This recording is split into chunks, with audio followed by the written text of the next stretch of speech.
More news now, and 3 people have appeared in court in Kenya charged with the murder of a retired couple from Leigh-on-Sea in Essex. 70-year-old Norman Joel and his wife Rita, who was 67, are believed to have been stabbed to death on October the 15th while house hunting in Mombasa.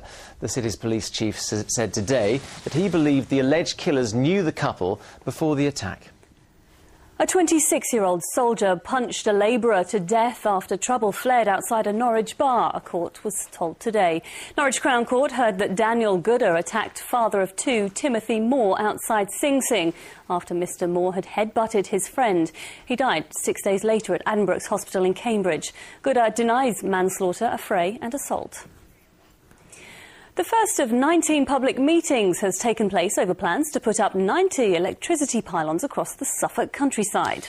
The government and National Grid say the pylons are needed to cope with power from new offshore wind farms and a possible new nuclear power station at Sizewell, but campaigners argue they'd blight an area of outstanding natural beauty. Tom Barton has more.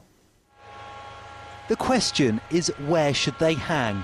Long-distance electricity cables providing a more effective link between East Anglia and the rest of the National Grid. The proposals would link this substation in Bramford near Ipswich with Twinstead T near Sudbury. There are 4 proposed corridors where the power lines could be built. One could follow the route of existing cables which are currently operating at maximum capacity. Another would go through the countryside south of Hintlesham and then follow the existing power line. A third would stretch north of Hadley and Boxford, and a fourth would pass north of Elmset, Lindsay Tye and Edwardstone. People from Suffolk, I mean, you don't know what you've taken on here. Local people were invited to the meeting today to hear about the plans in more detail and to give their views to a consultation by National Grid. It's going to be a case of, is it in my backyard? It's all right if it's in somebody else's. Our house in Floating is smack in the middle of one of the corridors, and we are most concerned that we shall have perhaps a line or a pylon close to us. National Grid says these new power lines must be built. It's just a case of choosing the most appropriate location. At the moment, the important thing is to get people's opinions and points of view about which route corridor they think would be the best, what their views are about the route corridors, and from those views, together with other information as well, environmental and technical information, we hope that we can come up with a preferred route corridor, and then once we've done that, we'll look at a possible route to go through that route corridor, and we will go out to consultation again. If the National Grid is to be believed, this consultation is all about power to the people. Tom Barton, Anglia News at Hadley in Suffolk. People on a housing estate in Harlow have spoken of their relief that safety checks will be carried out on their homes following an arson attack.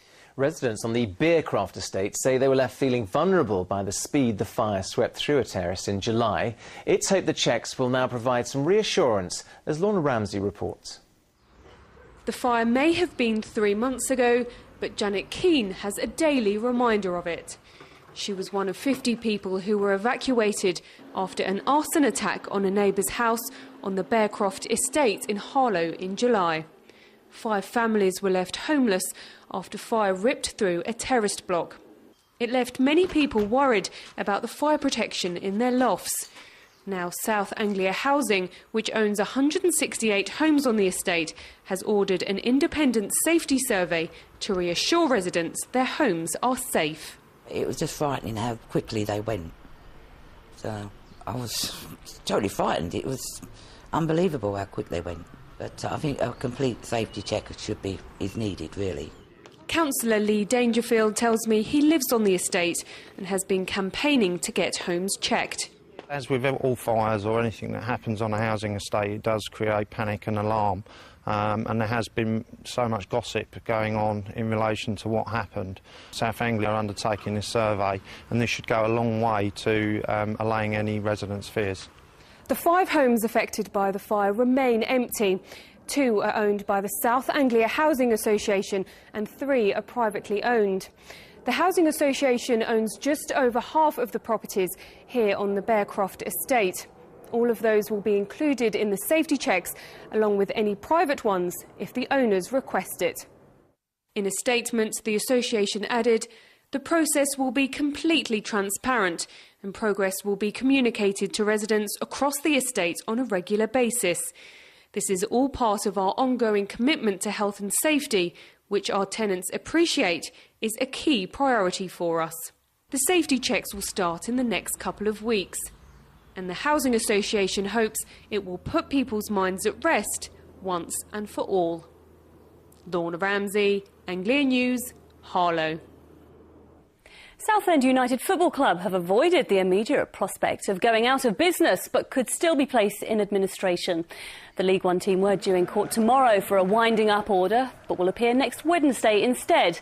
Tax officials will now only seek administration over an unpaid bill of almost £700,000. That would also mean a 10-point deduction.